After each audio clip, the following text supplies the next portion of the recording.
Hey, there we go. What's up, bro?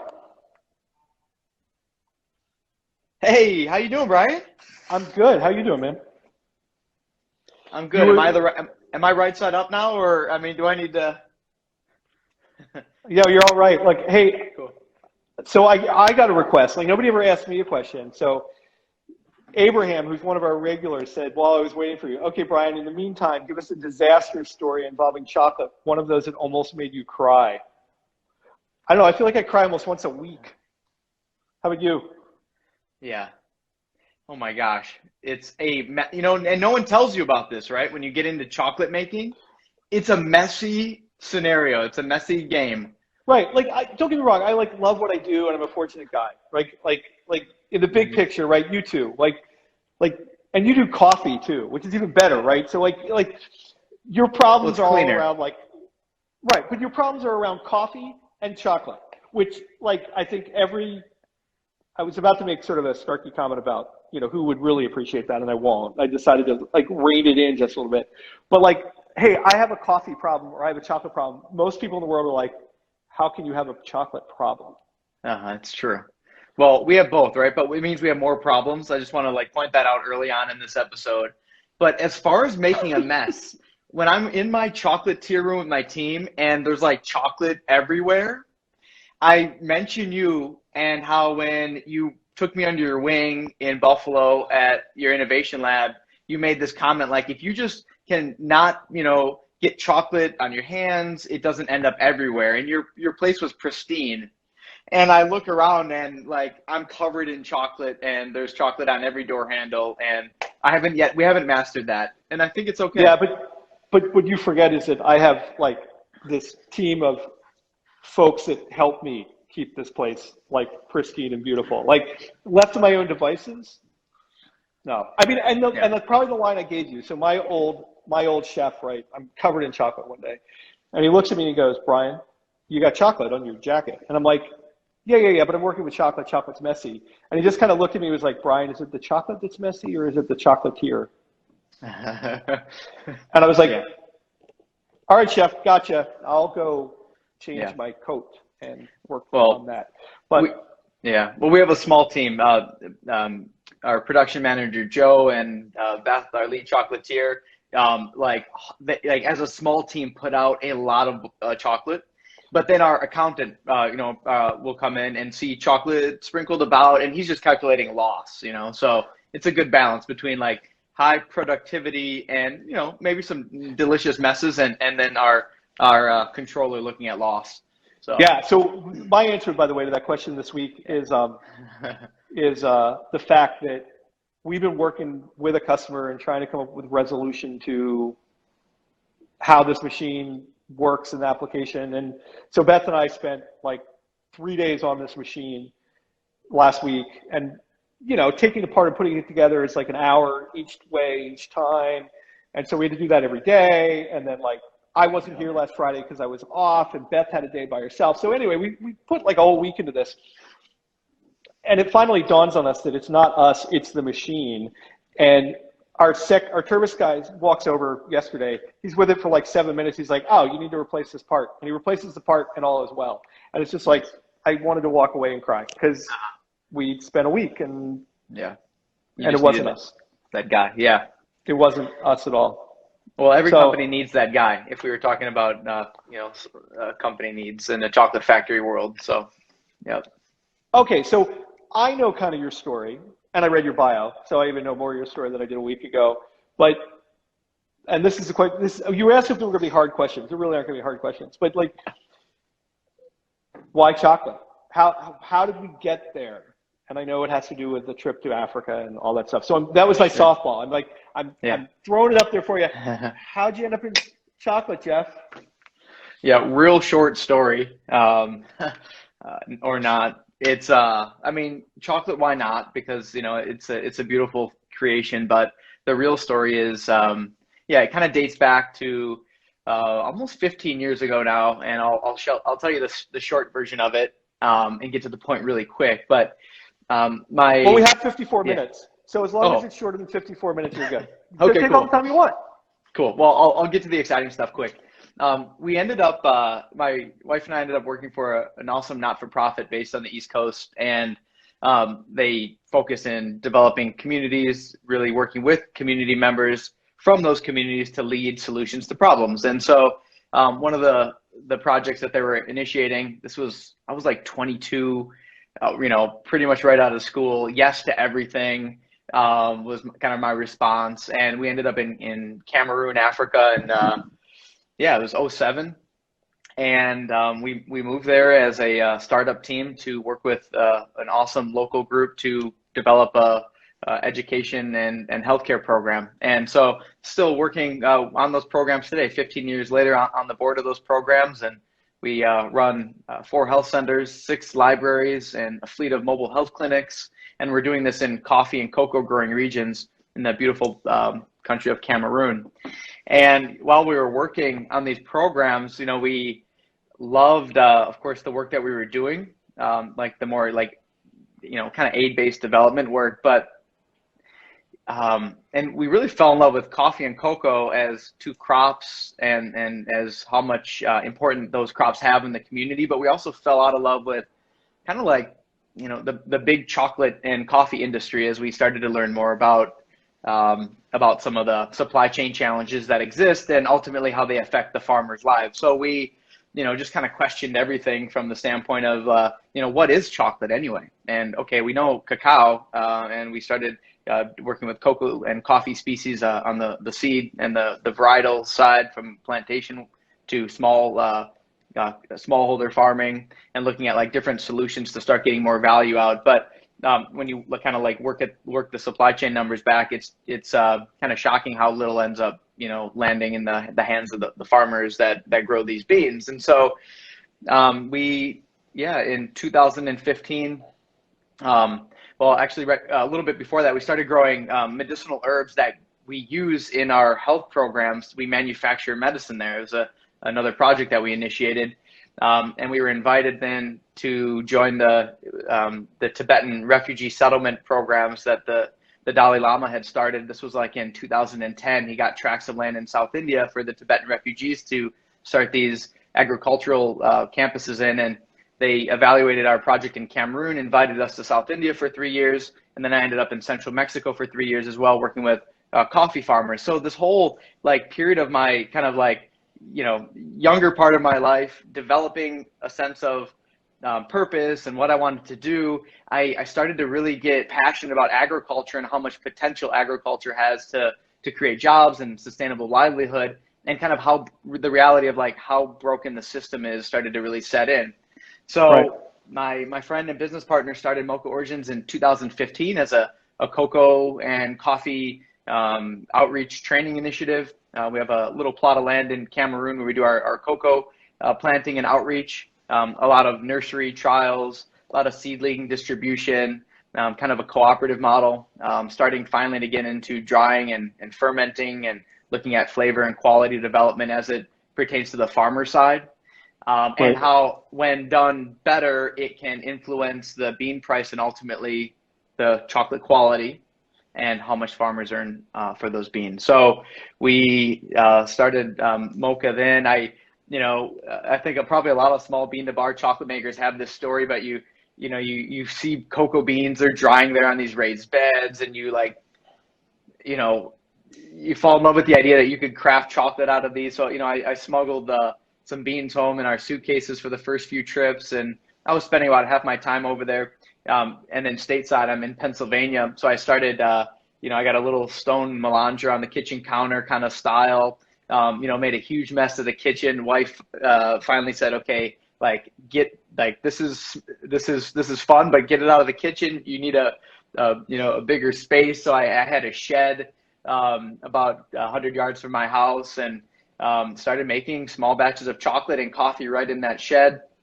And meanwhile, then I would travel back to Cameroon with the findings, the quality of this coffee grown at this elevation with this variety of tree, or cocoa, same story. It was a 3-day ferment or a 5 or 7-day ferment, Trinitario versus Forastero, and here's some of the flavor outcomes. And so we fell in love with that and started getting some sales and needed a bigger shed. So we landed in this I'm in a dairy barn actually. It's a restored dairy barn in northeastern PA, and yeah, it's a beautiful 4,000 square foot space that we've been renovating over time, and now we're selling chocolate and coffee.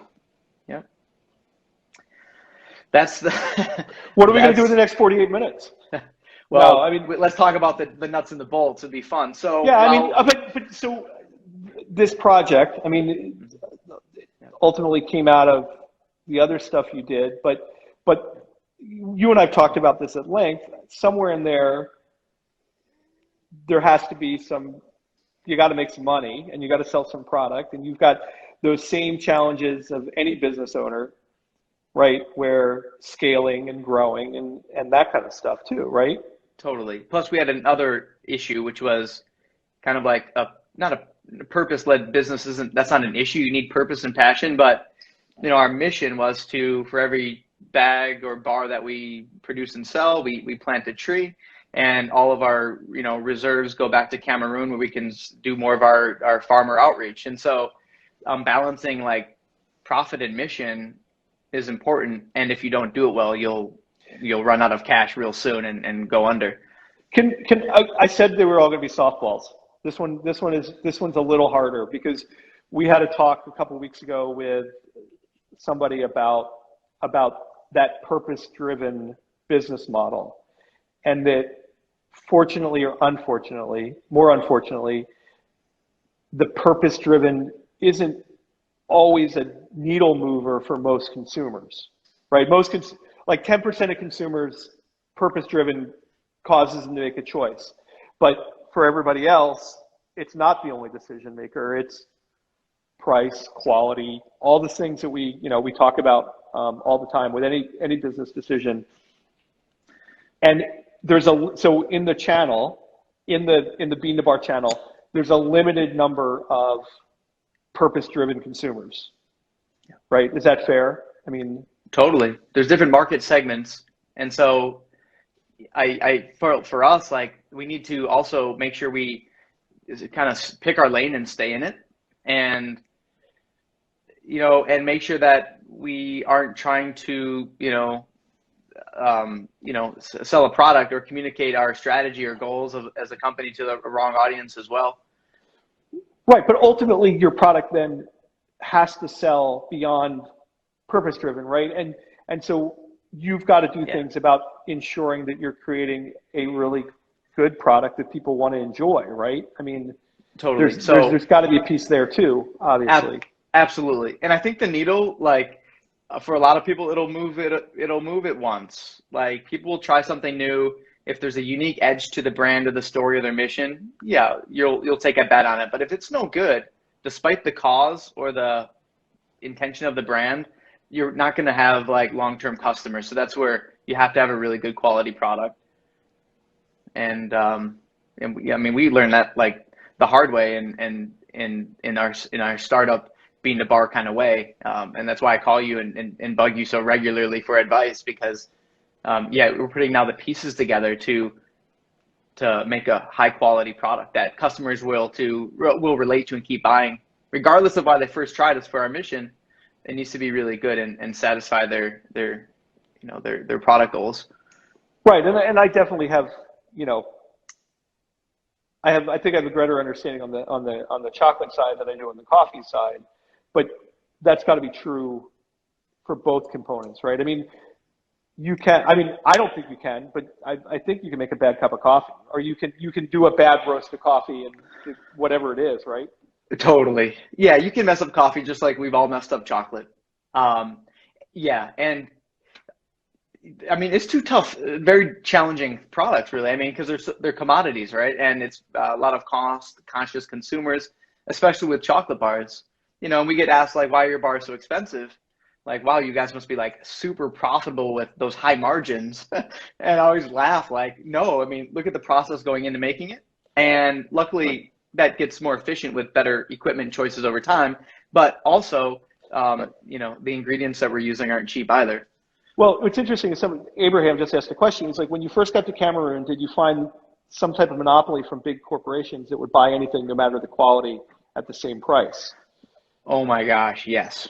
Okay, If so you want me to touch on that for a moment, I'd well, love to. but I Yeah, think we'll get. I'm gonna use cool. that to, and then we'll come back. But I think, yes, scale, right? Scale fixes a lot of woes, right? Scale means I can go in and I can buy 100,000 pounds of beans and I can pay less, and that then gets into the question about how well we're taking care of farmers and all that. And I think we've kind of talked a little bit about that. But scale also says that if I've got a bag of bad beans in the middle of all that, that's the cost of doing business, right? If I lose 100 pounds out of 100,000, it's not the end of the world. If you guys end up with 100 pounds of bad beans, Mm-hmm. there's nowhere in the scale to eat that 100 pounds of bad beans, right? I mean, that Right. has to get passed along Yep. somewhere. Yeah. I mean, You're vulnerable at a young. I mean, those percentages are. They might be the same percentages, but they're really challenging. I think. But also, like when we started buying beans, right? We were learning to buy half a bag of beans or a bag of beans, and then a pallet, and now a half a container. But like we learned small, and we were financially vulnerable then because we had less cash. But at the same time, our risk was a little bit less because it was a half a bag of beans. So we kind of like, I felt anyway, we graduated. You learn how to, manage or potentially lose, smaller amounts of money and get better at it as you grow.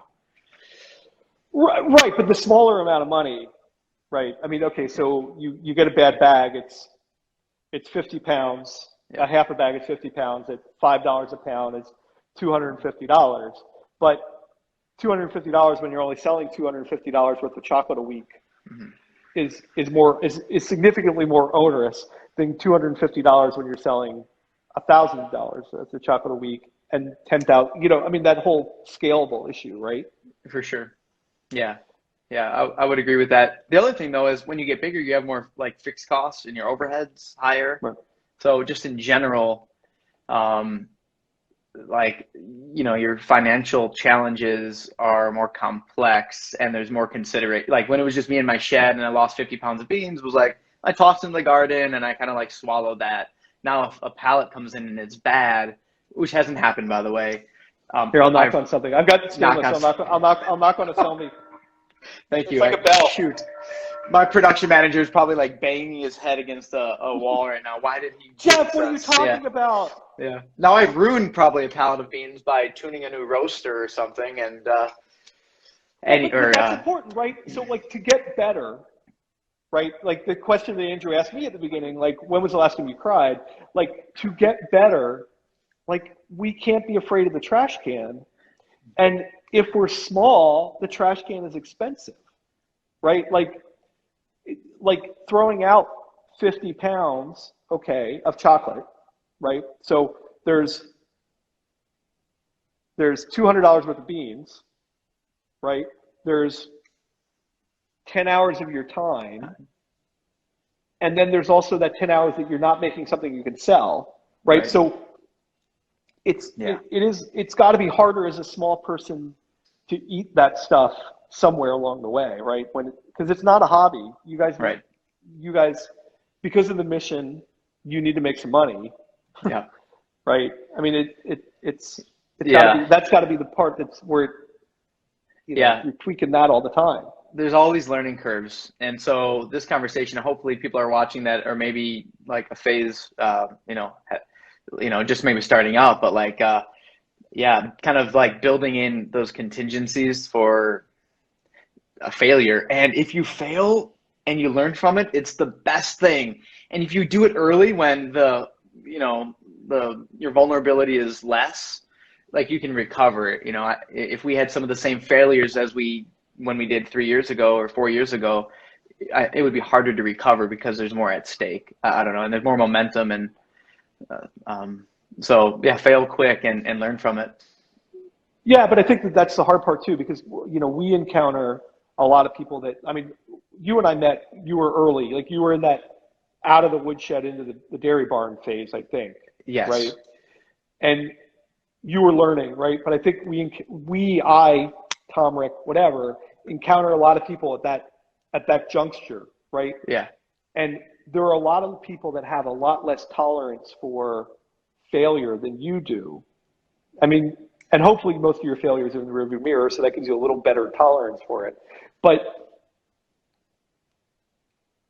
it's not all, like, look, at the end of the day, it's not all going to work the first time you turn that roaster on, the first time you make chocolate, the first time you turn the immersion blender and try to make ganache. Like, there's got to be some tolerance for failure. And I think we're in this world that we think that we press go and it's going to be perfect. Yeah. I don't know. Maybe Yeah, maybe that's it doesn't work. Yeah, no, you're spot on. So quick little story. When I was coming out of that shed and I drove to Buffalo and was begging for help. So here's a little failure story there. And I won't use the names, but so the first batch of chocolate we made was really good. It was horribly tempered, and the particle size was probably disaster. But whatever, it tasted really good. We brought it right from a farm. I was working with this farmer for a while in the ferment. It's like, we're gonna try to make this into chocolate, and it tasted really good. So that was exciting, and it felt like enough energy to say, let's try this.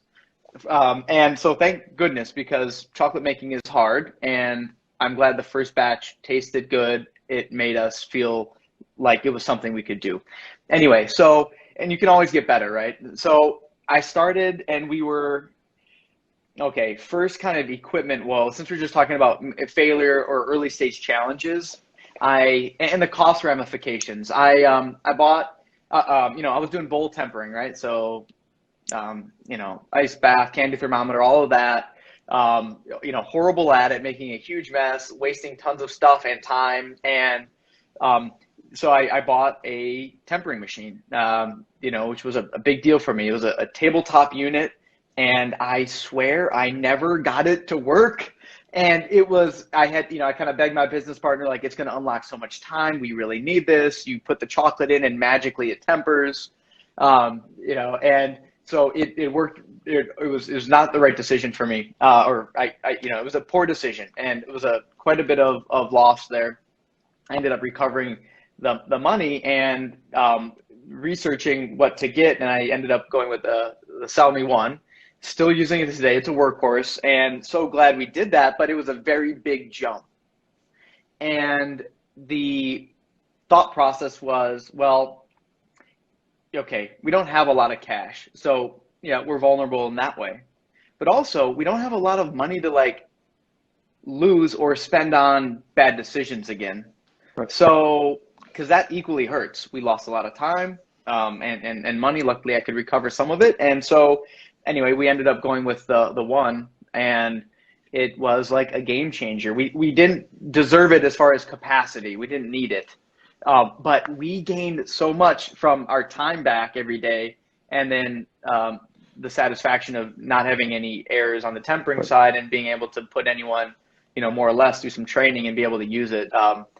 So like that was an example, and I think of that often as we scale up. We're completely in construction mode right now, doing a whole nother renovation and scale up. And I remember that moment when I spent a few $1,000s on a decision that didn't go very well, and maybe quadrupled that to a bigger decision that felt risky, but it was a safer play, and it made all the difference. And so instead of like seeking low cost opportunities, also like safer plays are a good thing too, managing like risk and reward.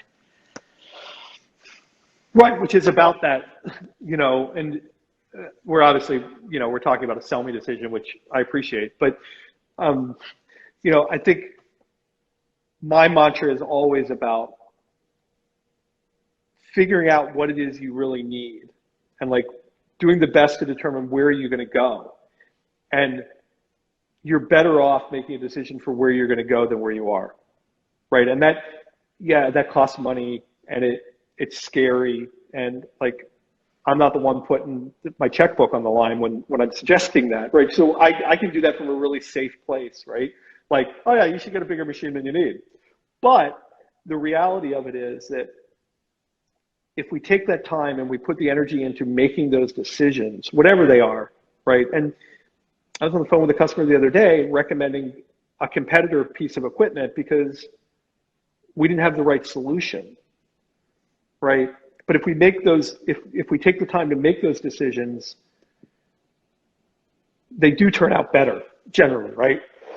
I mean, your example is one, but I mean but that doesn't mean that's what you did was wrong, right? But there's another step, right? Like at some point, you're going to need a bigger roaster, Yeah. probably. Well, we did, and we fixed that recently. But it moved the bottleneck to somewhere else and Right. unlock so much potential. In fact, it put the bottleneck, if you will, to a point that I'm better at working through and filling.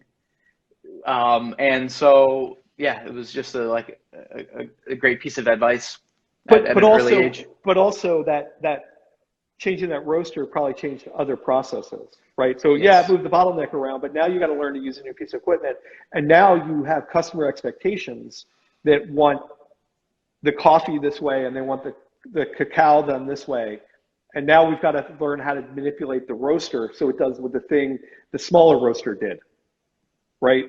Which is Yeah. always hard. I mean, Oh, tons of that. Brian's Yeah. story. Yeah, Brian's story. We were just at an installation on a bean to bar company who moved from the home kitchen fundamentally to a system where now they're making 50 pounds of chocolate at a time, and they can do that 3 times a day. So now they're going from 5 kilos to 150 kilos in 24 hours. Let's just Hmm. for giggles, right? And so roasting changed, milling changed, conching changed, but the goal is exactly the same product that they had in their kitchen at home, right? And that's hard. I mean, you know that. I mean, moving from the shed to the barn, and now the souped Right. up barn has been hard, right? Yeah. Yeah. Yeah. Yeah. And there's so many different points of it that you have to address it all. And you can't do it all at once often, right? Financial limitations are a reality. So, yeah, you have to factor it all in. It's Okay, not so easy. People, you're going to scale up, buy a bigger machine. Everything changes. All of a sudden, yeah, we're roasting more beans. Well, we need to winnow more beans. Oh, we have more nibs. Oh, we got to grind more chocolate. Oh, we need to conch more chocolate or store more chocolate, pour it, wrap it. Like everything is a consideration, and we're getting better at kind of mapping it out.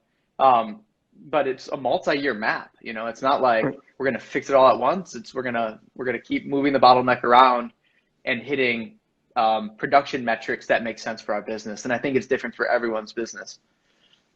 what's your favorite part of your day? Being with the team, I just, yeah, just the team and the culture. When it was just me for a while, like being an entrepreneur, it's like it sounds exotic and everyone thinks it's like really cool. No, it's scary and it's super lonely. You're hanging out with your idea in your head all day, right? And so when I remember my first team member, and now we have a team of about 10, which is great. The more people we onboard, the easier, the funner, like the process gets and the culture builds. And so probably just, yeah, that. And then on the production side, talking through bottlenecks with the production team, and supply chain processes that can ultimately, help us grow. So problem solving is a big part of it. I love that. How about the flip side? What's the worst part of the day? Going home. No, The seriously. Like, what's the part of downsides, the day you don't like? boy, yeah. There are none. Yeah, probably. I mean, one thing is just okay. Here's a funny thing: when you're there's a lot of probably chocolate startups or chocolate makers that will relate to this. When you start a chocolate company, you think you're gonna be like making chocolate. I don't know if this is true for everyone, but I do like none of that. I mean, I have paperwork, calls, meetings. Anyway, there's a lot of things that ultimately become the priority for the founder. And so I think one thing that is a challenge is just kind of processing that and coming to terms with that what you set out to do, which is what you love, it might, your day-to-day priorities will support that, but they won't actually necessarily be doing that task. And so, yeah, just balancing a schedule, I think, is one of the most challenging parts of a startup's day. Your time is more valuable than anything, even money. You can get money back, you can get equipment back, but you can never get your time back. So be super selfish with your time. I learned that the hard way. It's interesting, and I've probably told this story 100 times on here, but like I have a really good friend who has they have a chocolate company where they make finished confection, right? And they have a couple retail stores, and they do pretty well. I mean, they're doing fine, and I think this person wouldn't disagree with that statement. But when I've asked him, because like what's cool about what you do, and sort of some of what you've talked about, he likes his team and he likes the innovation and all this stuff. But when it comes down to what the problem is like he doesn't get to do the things that the reason that it's a family business, and the reason he got into business was because he loved being in the kitchen and being the guy on the line, making sure that those pieces were perfect. And he's in the kitchen 4 hours a week, of the 50 or 60 hours a week that he works. And it's sort of at Christmas time where it's on the phone with a customer about dealing with a logistic order that the shipping didn't happen, and like Christmas was ruined because FedEx didn't arrive in time. Right. And he's like dealing with the fact that his retail employee didn't show up for work, and it's the third time that she's done that in 2 weeks, and that requires disciplinary action. And it's all like that's why I didn't get into this business, to do that. I got in this business because I love making chocolate, and I love, seeing the look on somebody's eye when they eat a chocolate bar from us. And unfortunately, that's not the reality of it a lot of times, right? As you grow, as you scale, right? Yeah. Oh, totally. Yep. Yeah. And like, it depends on what you love. I actually enjoy, those standard operating procedures and moments of, and all the supply chain stuff. And so I was actually really thankful when I could afford to hire a roaster who has more experience than me, and he's roasting better coffee and cocoa, and quickly being able to like swallow that and say, you know what? Hey, what a great opportunity for us to even get better at what we're doing by not thinking we have to do it all of ourselves. Now, doing a lot of it yourself from day one allows you to be boots on the ground and appreciate what it takes, but it doesn't mean you have to be the sole operator or the best at it either. Right. I think, and that's a leadership thing, right? I mean, that's, I think you and I have spent a lot of time talking through kind of the long-term planning for Moka, right? Like if we're this equipment, what can this do, and how will that let us grow? And that's not going to happen tomorrow, Brian. Right. So don't expect a PO to come in tomorrow. And what I consulted, one of the things that I always talk to people about was like, if you don't have to be doing something, you can hire somebody to do. Right. And like you said, your time is valuable, and your time has a cost. And the reality of it is your time is probably more valuable than $15 an hour. Right. So if you can afford to put somebody there to use that time better, that's usually a better choice. Yeah. Right. I think it's hard though for a lot of like passion driven, solopreneurs or small business owners to wrap their head around, because it's like that passion in which they launched the project to begin with is why they're what they're kind of attached to, and then you get your identity wrapped up in that, and then it's hard to grow your company because that's all you want to do. Right. Yeah. I mean, again, another really good friend that he was the only one that was allowed to touch the airbrush in the chocolate business, and it's just like exactly, dude, yeah, that's not going to work real long. Like you're going to be here a lot, and you can't grow. There's no way you can scale that business if you can't hand somebody else the airbrush a couple hours a week. Right. Yeah. That's a personal opinion, but anyway. Yeah. So I'm still not allowed to. I'm still not. Yeah. I was gonna say I'm still not allowed to wrap chocolate. Like my team, my foil wrapping is so bad that I'm not even allowed to do that yet. So we're 5 years in almost, and I'm still trying to qualify myself for all the steps. But yeah, I think from a leadership standpoint, trying to do it all forever is probably a no grow scenario. It doesn't mean it won't work, but I think you're going to have limitations. And so our chats have been helpful for Well, it's sure. not sustainable, right? I mean, at the end of the day, it's just not the long-term Right. sustainability. If you're doing everything, is not, Yeah. it's not going to happen. So, Yeah. how many SKUs are you up to now? How many different chocolates do you have? How many coffees are you doing these days? Yeah. So we have 15 chocolates. These are 2.5 ounce bars. And yeah, about half of them are just single origin dark bars.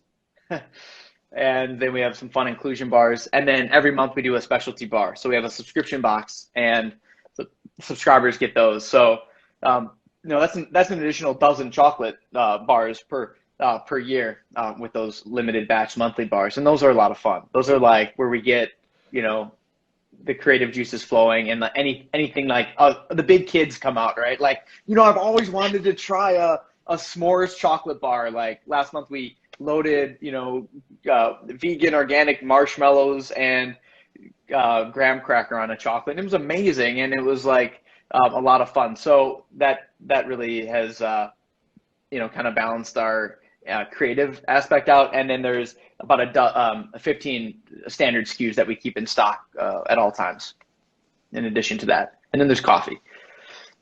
Got it. Yeah. Origin-wise, all from where?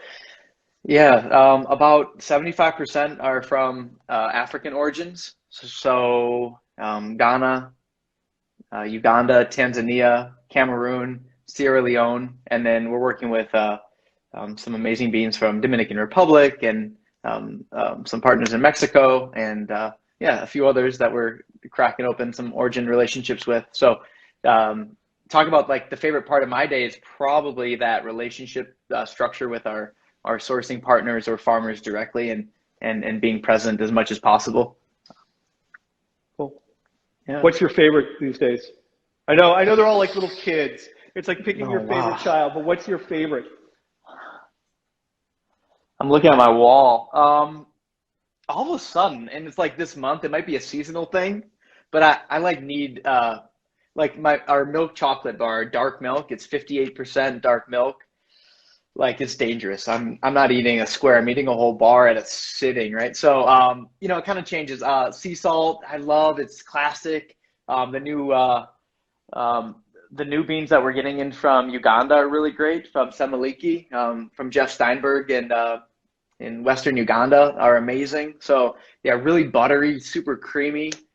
Um, Great question. Do I speak any other languages? You know, Other than English. I'm still trying to master English. So You and me both, brother.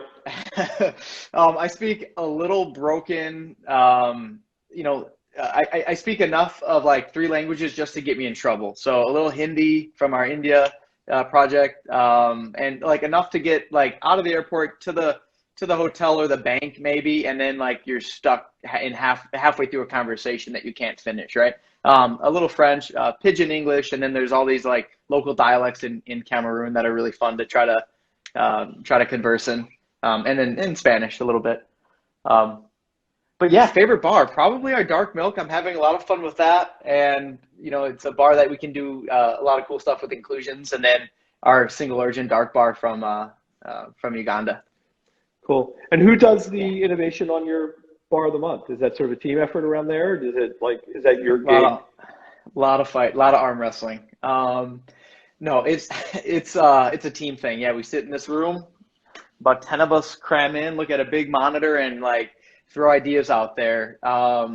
And it's one of these things too. So like, you have an idea, and then it's, first of all, can we even pull it off in a way that's going to work? And what does that even mean? Is it going to taste good? Is it going to be safe and stable, and efficient for us to produce? So yeah, it's a whole team thing. It's a really fun group process.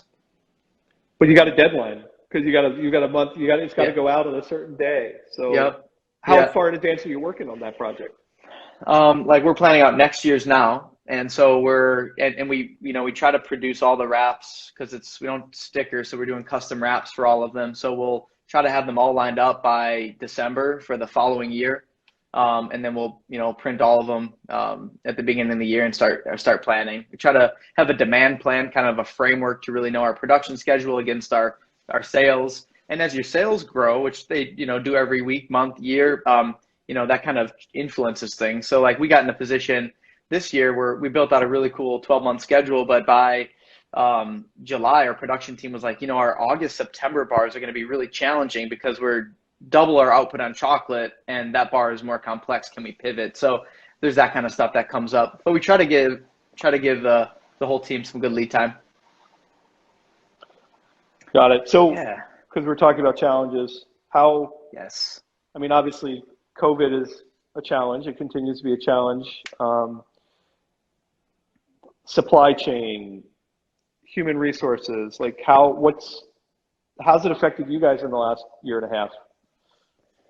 I mean, it changed pretty much everything. I mean, we have kind of 4 sales channels. I'll spare you the details, but 2 just disappeared, and had to innovate like quickly. And so luckily we already had some online presence. So we, put all of our energy there. And then our more kind of formal like grocery channel, which was strong. So we saw some growth in a few and we saw loss in a few, and, there was ultimately a balancing effect, and it was an okay year, but it had us on our toes, like every day, being mindful of, obviously expenses, but innovations on our sales side. Yeah. Right. There's some good questions hitting the comments welcome here. to small business. I don't know what the dehumidifier question was. I don't know. So I just want to mention something here on a dehumidifier front. If this person's still on, he's buying his first dehumidifier, tired of inconsistencies. I'm assuming it has something to do with air quality and moisture. And anyway, just so I'm not following that line of thought completely, but you know it really well. But one thing on dehumidifiers, remember the heat that they put out is significant as well. I got excited about dehumidifiers, and then guess what? You're going to get excited about air conditioners really fast to combat that heat. So you might actually think about an AC unit, maybe a ductless unit that can condition your air and pull out moisture. So a couple things to consider there. Yeah, I mean, like we hold on, let's see if I can make this work. So I'm in our panning lab right now, which is the smallest room in our building, and like for whatever reason needs to be, well, not for whatever reason, panning requires us to be in pretty good shape, or else, we have problems. And yeah, I was surprised by that too. The other suggestion though, about the heat, I was surprised by how much heat it puts out, is for it really to be efficient, if you need to dehumidify a 500 square feet by the 1,000 square foot dehumidifier, the challenge is then it throws out that much more heat, right? So you're kind of in this like constant fight, but I'd rather it be dry in 72 than moist in 68. Yeah. There's my quote for the day. That's a good point. I like that. Dry in 72 is better than 68 and moist. It's true. You take that out of context and like that's like all over the place. Yeah, I mean, your space you guys looks. Do something with orange? Yeah, that's a good question right there on the thread. We should do something with orange. Have we done orange? We haven't. We toyed with it. Yes, we did. We didn't do it. We did orange. We need to do it better and approach it again. So I agree. Orange and chocolate. Candied orange peel. Or you could slice your own orange like slices and either candy or dehydrate them and put them in the bars. That would be, that sounds like the way to go. Because you don't have enough people in that conversation. Like you need me to like jump over the top and like throw out more innovative ideas. It has clout. We're definitely putting that in the development notes for sure. All right, that's cool. And there's a written record of it. Yeah. The fun thing about these monthly bars is that you kind of test what works, and then yes, our chocolatier Beth is saying yes. So, okay, I mean, between Brian, you and Beth, it sounds like we're going to roll out an orange bar, but she's going to come looking for some advice from you.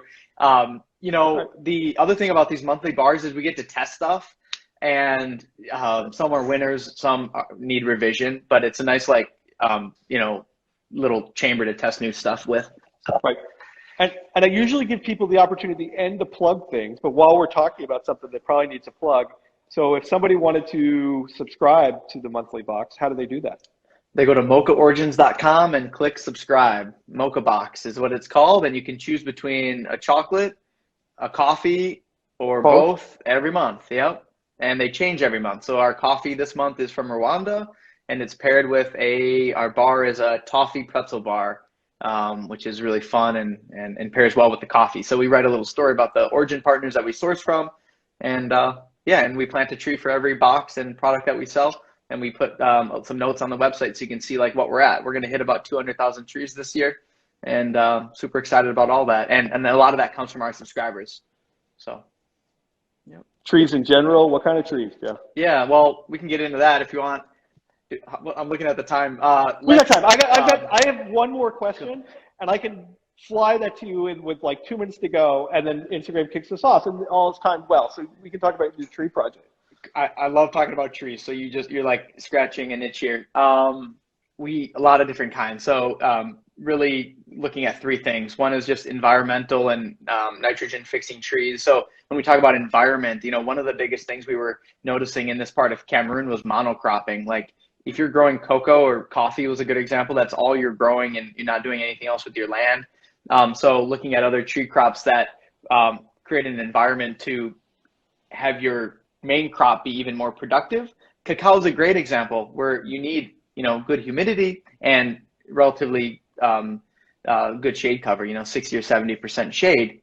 So yeah, we're planting just environmental trees for the conditioning of the areas that we're working with.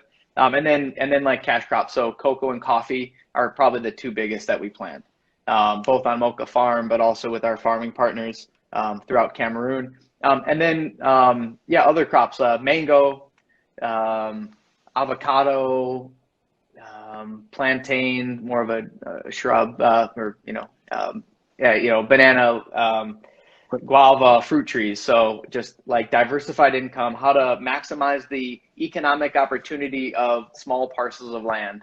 And there's a lot of great, intercropping ways to do that. And so that's what that's what our agronomists are doing in Cameroon.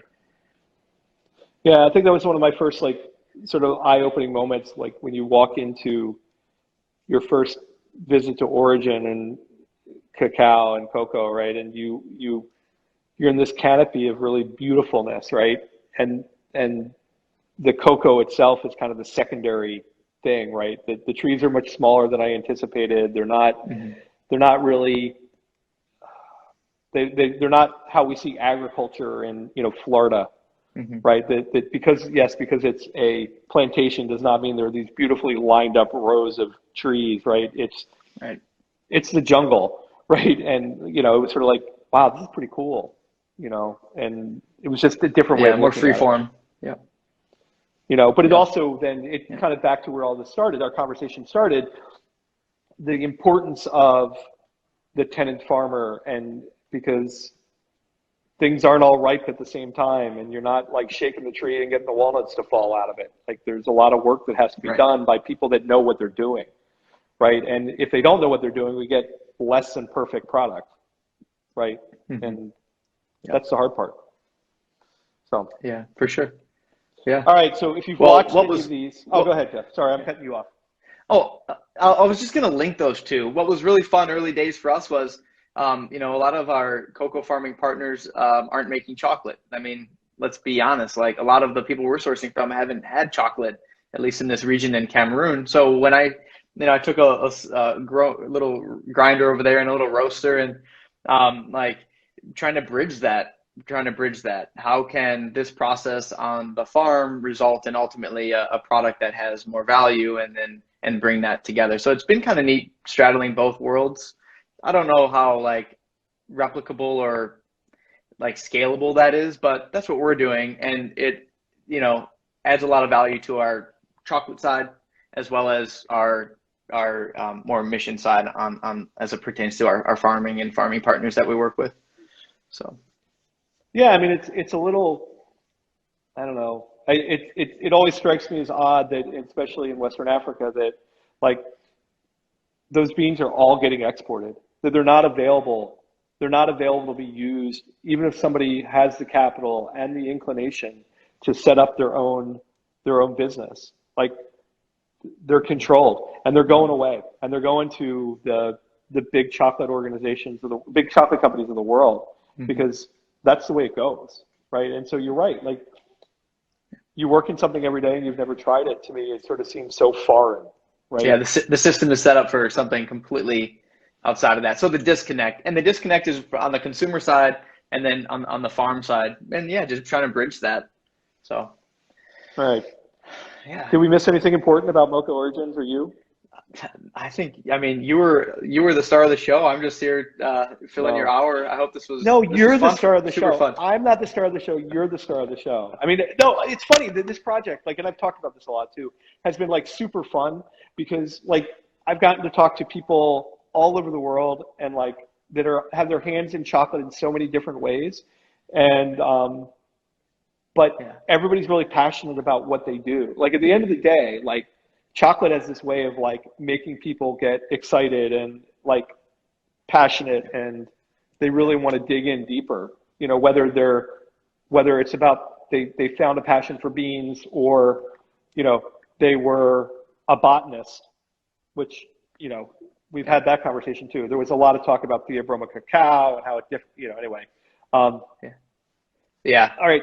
Shut up, Abraham. Abraham's saying no. We sound like a teenage couple. No, you hang up first. I'm not ready to hang up because I have one more question. Hit me. Which I ask everybody. And so if you've watched it, you've seen this question. But, you know, you head to the movies with your wife. You know, you get your big tub of popcorn, and you're probably a bottle of water guy. You're not a Diet Coke guy, I bet. But you're going to get one commercially available candy out of the candy case. What do you grab? Sour Patch Kids. All right, that's an okay answer. We'll take it. Yeah. What if you have to grab a chocolate item? What do you grab? I don't know that I'm going to be honest. Oh, come on! There's got to be one from like. There's one that when you're thinking about Halloween when you were 5. Milk Duds. All right, that's a good answer. Mm-hmm. Yeah. Caramel, chocolate. Yeah. And by the way, I'm not getting bottled water. I'm bringing cold brew. And by the way, I'm not going to the movies because I have like a 4-year-old, and my wife and I are not getting to the movies. So I like the idea though. But yeah, if I did in that fantasy world, I'm bringing cold brew. I'm getting Sour Patch Kids. You'll get to go soon enough. Like when they're like 5 or 6, you'll get to go again, and you'll get to see all your favorite Disney choices. Yeah, that's right. I can't wait for that. Yeah. All right. Jeff, cool, Brian. Thank you so much. Thanks. And I'm not going to call you later because it's a holiday weekend, so enjoy your weekend. But I know you're getting some new stuff. If you need some help, give me a holler. But I got to unpallet a new salmi right now, so I'm going to go get my crowbar. So all right, man. See you guys. I'll catch up with you later. Thanks everybody. We'll see you next week. Have a great weekend. Bye.